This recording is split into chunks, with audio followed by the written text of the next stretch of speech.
तुम्ही आज पाहणी करायला आलेला आहोत. 17 वर्ष झाले राज्यामध्ये, खरं तर या कालावधीमध्ये बरेचसे प्रकल्प पूर्ण झाले, प्रत्यक्षात त्याच्यावरून वाहतूक सुरू झाली. या रस्त्याला नेमकी काय अडचण आहे की इतके वर्ष होऊ नये? इथे स्थानिक जे आमदार बिमदार सगळे लोक जी मंडळी आहेत, राजकीय हस्तक्षेपामुळे या सगळ्या गोष्टी होत नाहीयेत. मागे मी एकदा नितीन गडकरींना मी फोन केला होता या बाबतीत. मी त्यांना विचारलं होतं, मी एकदा बोललो पण होतो. गडकरींनी मला याचं उत्तर दिलं होतं की कॉन्ट्रॅक्टर कंटाळून निघून गेले. आता नितीन गडकरी जे या रस्ते आणि ह्या सगळ्या गोष्टींचे केंद्रीय मंत्री आहेत, ते जर समजा कोकणातल्या कंत्राटदारांबद्दल कंटाळून निघून गेले असं जर म्हणत असतील तर ते कंटाळले कोणामुळे, कशामुळे कंटाळले? आतापर्यंतचा रिवाज असा आहे की तुम्हाला जर रस्ता बांधायचा असेल तर ज्याला लँड ॲक्विजिशन म्हणतो, ती लँड ॲक्विजिशन ही सरकारने करून द्यायची असते आणि मग पुढे कंत्राटदार ती गोष्ट करतो. हे सगळे रस्ते करत असताना प्रत्येक वेळेला हाच प्रॉब्लेम आलेला आहे की जागा संपादित केलेली नाही, कंत्राटदाराला कंत्राट देऊन मोकळे झालेत, पैसे गेलेत, पैशातनं त्यांचे टक्के गेलेले आहेत आणि रस्ता तिकडेच आहे. हे वर्षानुवर्ष ह्याच गोष्टी होत आल्यात, अशाच होत आहेत. आत्ता नवीन बांधलेल्या रस्त्यावर मी आलोय, काय अवस्था आहे नवीन बांधलेल्या रस्त्याची? मला आता हे काहीतरी त्या इथे घेऊन जातात कुठे त्या बायपास, तर मी त्यांना तेच विचारलं, म्हटलं नुसत्या एका बायपासने काय होणार आहे? बनवलेला रस्ता, नवीन बनवलेला रस्ता हा पण जर खराब होणार असेल त्या बायपासने काय होणार आहे 2 किलोमीटरच्या? काय आपण राज्य म्हणून हे माझ्या राज्यातलं आहे, हे नीट व्हायला पाहिजे, चांगलं व्हायला पाहिजे, याच्या दृष्टिकोनातनं विचार न करता याच्यातनं टक्के किती मिळतील या गोष्टींवरतीच जास्ती विचार आहे. आमच्या जमिनी कशा विकल्या जातील, जमिनी घेऊन ठेवायच्या, हेच व्यवहार नुसते सुरू आहे. तो बाकी काय सुरू आहे मला जरा सांगा महाराष्ट्रात? आता हे 3ऱ्या मुंबईचं केलंय, बरोबर आहे. आता हे 3रे मुंबई हे सगळ्यात जास्ती महत्वाचं आहे. ही 3री मुंबई आता काय 3री मुंबई काय 2री मुंबई काय चालू आहे, ह्या 3ऱ्या मुंबईची जाहीर केले. आता मी तुम्हाला साधी गोष्ट फक्त वाचून दाखवतो.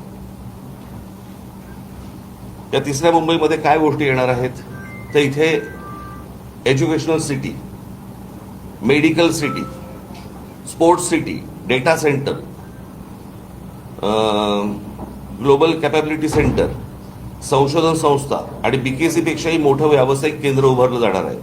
आंतरराष्ट्रीय विद्यापीठ, जागतिक तंत्रज्ञान कंपन्या आणि उच्च मूल्य सेवा उद्योगांना आकर्षित करण्याचा प्रयत्न सुरू आहे. म्हणजे इथे 3ऱ्या मुंबईमध्ये तुम्हाला काय आणायचंय हे महाराष्ट्राला माहिती आहे का? महाराष्ट्राची मुलं मुली तयार आहेत का या गोष्टींसाठी?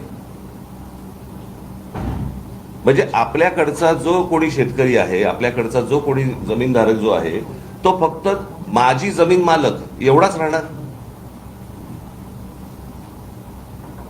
आणि त्याच्या समोर ही 3री मुंबई उभी राहणार, काय ह्याला काही करायचंय ते, आणि तो फक्त बघत राहणार. म्हणजे या संपूर्ण पेण, पनवेल, उरण ह्या सगळ्या भागातली जी रायगड जिल्ह्यातली जी मुलं आहेत, मुली आहेत, त्यांना काही सांगणार आहोत का आपण? त्यांना काही तयार करतोय का आपण की परत बाहेरच्या राज्यांमधून लोक येणार, पुन्हा इथे नवीन वसाहत होणार? आज जे पुण्याची वाट लागली आहे, जी आपल्या बाकीच्या शहरांची जी वाट लागते, बाहेर कळतंय, बाहेरच्या राज्यांमध्ये कळतंय की काय होणार आहे, त्याप्रमाणे त्यांच्या पोरापोरींना तयार करतायत ते आणि महाराष्ट्रात पाठवत आहेत. आणि आमच्या महाराष्ट्रातल्या मुला मुलींना काही माहित नाही की इथे काय होणार आहे, काय घडणार आहे. त्यांना कोणतीही गोष्ट सांगितली जात नाहीये की बाबा तुम्ही कुठच्या गोष्टींच्या तयारीला लागा, आपल्याकडे काय गोष्टी येणार आहेत, काही माहिती नाहीये. शहरं उभी करायची, रस्त्यांची वाट लावून टाकायची, त्याच्यामध्ये जमिनी विकायच्या आणि जमिनी विकणे एवढा एकमेव धंदा महाराष्ट्रात सुरू आहे आता, कोकणात तर सर्वात जास्ती. कधी कधी वाटतं आता कुठच्याही डेव्हलपमेंटला विरोध करण्यासारखं काही नाहीये, परंतु कोकणाची परिस्थिती पाहिली तर डेव्हलपमेंट नको अशी परिस्थिती आहे आज. कारण ती जर समजा स्थानिक लोकांच्या जर वाट्याला येणार नसेल तर ही डेव्हलपमेंट काय करायची? म्हणजे स्थानिकांच्या काय म्हणतो त्याला जीवावरती ह्या सगळ्या गोष्टी उभ्या करायच्या, त्यांच्याकडनं जमिनी घ्यायच्या आणि त्यांना उद्ध्वस्त करायचं. हा जो जमीन मालक आहे हा काय करेल मला जरा सांगा ह्याच्या पुढे. ह्यांची पोरं पोरी काय करतील?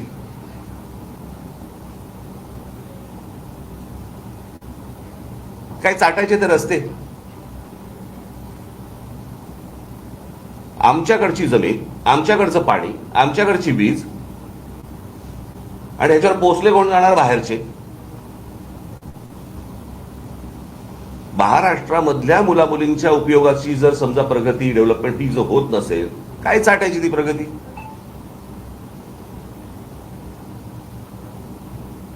हे कोणासाठी सुरू आहे? मोठे जमिनीचे तुकडे काढायचे, ह्यानी ह्या सगळ्या आता कुठून डेव्हलपमेंट होते यांच्या लोकांना माहिती आहे, आमदारांना माहिती आहे. हे जमिनी घेत सुटणार आणि मग ते सरकारला विकणार. मग सरकार कोणाला तरी अजून कुठचे उद्योग अदानी बिदानी देणार, त्याच्या घशात घालणार. हे सुरू आहे. आपण आपली पत्रकार परिषद घेत बसू. मला असं वाटतं स्थानिकांना ही गोष्ट समजणं गरजेचं आहे. त्यांनी या गोष्टींना विरोध करणं गरजेचं आहे. सगळ्या ठिकाणी नुसते आपले तटकरे, तटकऱ्यांची मुलगी, त्याच्यानंतर तो कोण ठाकूर, ठाकूरांचा मुलगा आहे, त्याच्यानंतर अजून कोणतरी, हेच सुरू आहे.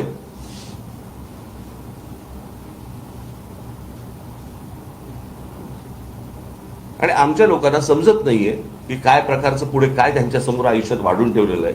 का आई नाही अंधक का? निवडणुकीच्या तोंडावरती फक्त पैसे घ्यायचे आणि काही जे काय आता पैसे वाटायचे, बस मतदान होत आहे.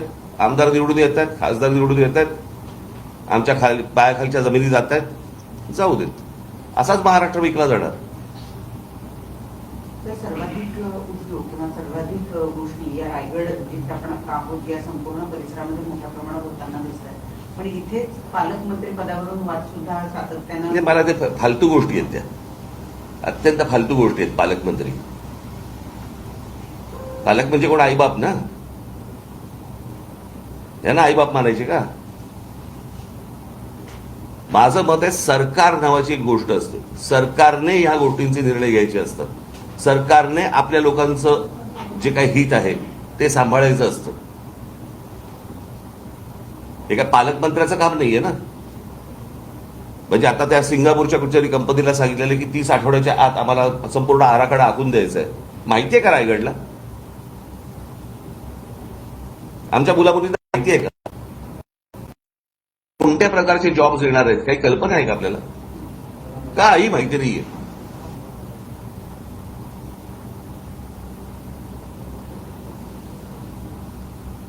रस्ते करायचे नाहीत, उद्योग कुठचे येतात ते दाखवायचे नाहीत, सांगायचे नाहीत, सगळं लपवून ठेवायचं.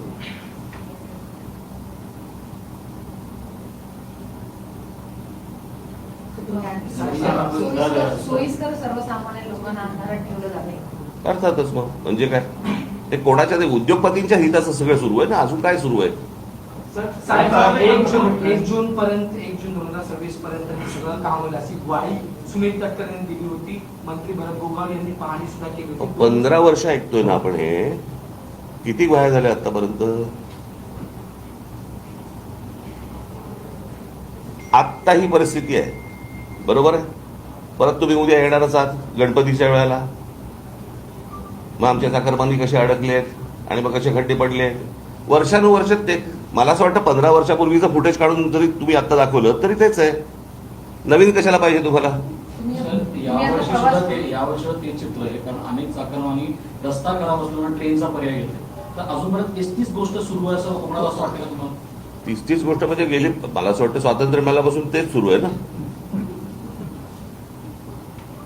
आपल्याकडे अजूनही कोणत्या प्रकारचे नवीन विषयच आहेत नाहीत निवडणुकीला. आम्ही नोकऱ्या देऊ, आम्ही पाणी देऊ, आम्ही रस्ते देऊ, हेच सुरू आहे अजून. मी मागे एकदा माझ्या मुलाखतीमध्ये मी सांगितलं होतं, मी एकदा स्वित्झर्लंडला गेलो होतो, बरीच वर्ष झाली त्याला. आणि तिथे गेल्यानंतर मला सगळी तो देश फिरत असताना मला पहिला प्रश्न पडला, तिथला विरोधी पक्ष भांडतो कशावर? सगळं सुंदर आहे, सगळ्या नोकऱ्या आहेत, गाड्या आहेत, सगळं छान आहे. मग तिकडचा विरोधी पक्ष काय म्हणतो, काय देऊ?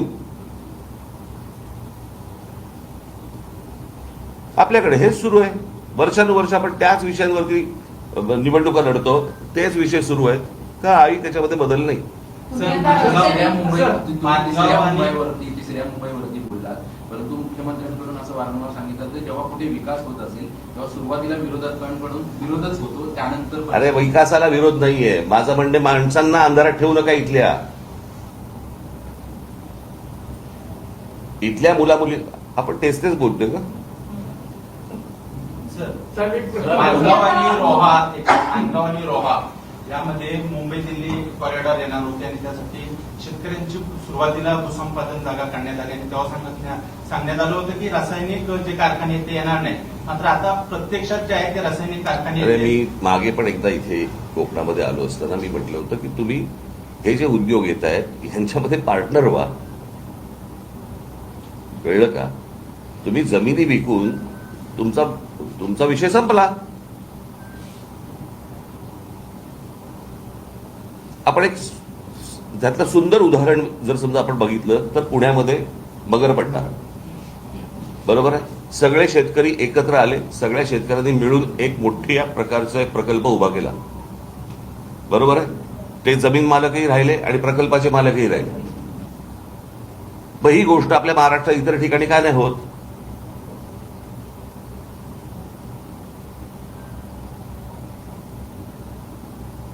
तुम्हाला कोणतरी येतं, तुम्हाला जमीन विकायला सांगतं, तुम्ही काहीतरी पैसे घेता आणि मोकळे होताय म्हणजे काय? मी अनेकदा सांगत आलेलो आहे, तुमचं अस्तित्व ही तुमची जमीन आहे. तुमच्या पायाखालची जमीन गेली की तुम्ही कोणत्याही भागाचे कोणी नाही आहात. तुमचं अस्तित्व संपलं. हे रासायनिक कारखाने बिरखाने खूप नंतरची गोष्ट. पहिली जमीन विकणं, इथून पहिली सुरुवात आहे. बोल. स्थानिक नेत्यांचा मोठा अपयश आहे का? कारण सरकारपेक्षाही जास्त, कारण की नारायण राणे असतील किंवा सुनील तटकरे असतील. प्रश्न असा आहे की ह्या सगळ्यांनी मिळून एका गोष्टींचा विचार केला पाहिजे की आमच्या कोकणाचं काय होणार. हे बघा, प्रश्न असा आहे की हे जर समजा सगळे आमदार एका आवाजात बोलले असते तर इतकी वर्ष लागली असती का रस्त्याला? म्हणजे कोकणात रस्त्यावरून फिरताना रस्ते लागणं काय असतं एखाद्या गोष्टीचे, हे कळतं आपल्याला. सर, प्रश्न असा आहे की एक सेकंड, या ठिकाणी स्थलांतर थांबत नाही गेले कित्येक वर्षापासून कोकणात बरेच नेते काम करतात. तर स्थलांतरावरती आपण काय काम करणार आहात का? आणि लोकल ट्रेन सुरू होत नाही मांडवापर्यंत. काय स्थलांतर? इथल्या लोकांना जॉब नाहीत, नोकऱ्या, त्याच्यामुळे ते मुंबईला जातात, पुण्याला जातात. तर ह्या ठिकाणी गावाच्या गाव बंद पडलेले. त्याच्यासाठी काय उपाययोजना होणार आहे की नाही? अरे मग मी आता काय बोललो रे तुम्हाला माझ्या बोलण्याचा हे कळत नाही का रे? की जर समजा इथे या गोष्टी येत आहेत तर तुम्हाला समजल्या पाहिजेत ना रे. तुम्ही पत्रकार आहात, तुम्ही शोधल्या पाहिजेत ना. तुम्ही लोकांचं प्रबोधन केलं पाहिजेत ना. तुम्ही स्थानिक आहात ना की नाही आहेस? स्थानिक आहेस, मग त्या गोष्टी केल्या पाहिजेत ना. लोकांना जर समजत नसेल तर ते शोधत जाणारच आहेत ना बाहेर. त्यासाठी एमआयडीसी वगैरे असे काय प्रकल्प येतील? एमआयडीसी वगैरे, अहो एमआयडीसी कुठे घेऊन बसलाय? मी आता काय वाचून दाखवलं तुम्हाला?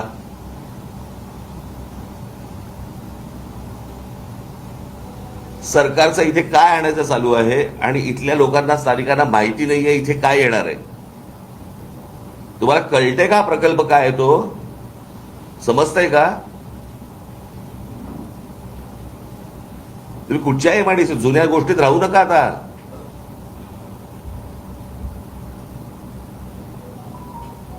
सर, मुंबई गोवा महामार्गावर खारपाडा आहे आणि सुकेळी किल्ला अशा 40 किलोमीटरच्या अंतरामध्ये टोल आहे आणि त्याचा भूदंड मोठा पडणार आहे. अशातच एकदा सर तुम्ही सांगितलं की केंद्रीय मंत्र्यांनी स्वतः हात टेकलेले, मग याच्यात सोल्युशन काय आहे? 17 वर्ष झाले एखादा प्रकल्प रखडतो, मंत्री होऊन जातात, आमदार येऊन जातात, सरकार बदलतात, मग आता याच्यावर सोल्युशन काय? कारण 1.5 वर्षांपूर्वी याच्या आंदोलन पण केली. म्हणूनच मी तुम्हाला सांगतो ना की ह्या सगळ्या ह्याच्यामध्ये सोल्युशन हे सत्ता बदल एवढंच आहे. माणसं बदलणं गरजेचं आहे. जर समजा तुम्हाला इतकी वर्ष तर 30 माणसं तुम्ही निवडून देणार असाल आणि त्याच विषयांवरती जर समजा तुम्ही बोलणार असाल, उपयोग काय त्याचा? जे निवडून येत आहेत ते म्हणतात ह्यांना काही फरकच पडत नाही, रस्ता चांगला करायचा तर वाईट ठेवा. हे काय निवडणुकीच्या वेळेला आम्हाला निवडून देत आहेत कोणत्या का मार्गाने असे ना. एकदा हा तुम्ही त्यांचा भ्रम तोडत नाही तोपर्यंत काहीच होणार नाही. त्यांना धक्के दिल्याशिवाय कुठेही तुम्हाला बदल आढळणार नाही. दोन दिवसापूर्वी तुम्ही नाशिकचा दौरा करून आलात आणि नाशिक पुणे जो रस्ता आहे रेल्वे मार्ग जो आहे तो बदलण्यात आलेला आहे. आता आज तिथे आंदोलनं होत आहेत. तो रस्ता बंद पाडलेला आहे. जो मूळ मार्ग आहे तोच मार्ग थेट नाशिक पुणे असाच मार्ग मला माहिती नाही, मला मी पाहिलं नाही, बघतो. साहेब रायगड पासून ते सिंधुदुर्ग मालवणपर्यंत तेच नेते आणि तेच आमदार खासदार निवडून येतात. पण मागच्या निवडणुकीचं चित्र जर पाहिलं सोशल मीडियावर अनेक वेळी आले की धमकावलं जात होतं मतदारांना, जर मतदान दिलं नाही तर तुमचा निधी बंद केला जाईल आणि ह्या सगळ्या भीतीतून मतदारांनी मतदान केलं असेल.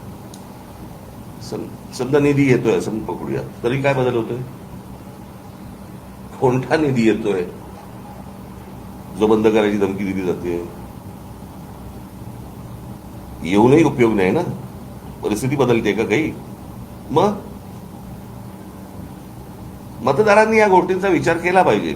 मतदार जोपर्यंत या गोष्टींचा विचार करत नाही तोपर्यंत काही गोष्टी घडणार नाही. असंच चालू राहणार. चला.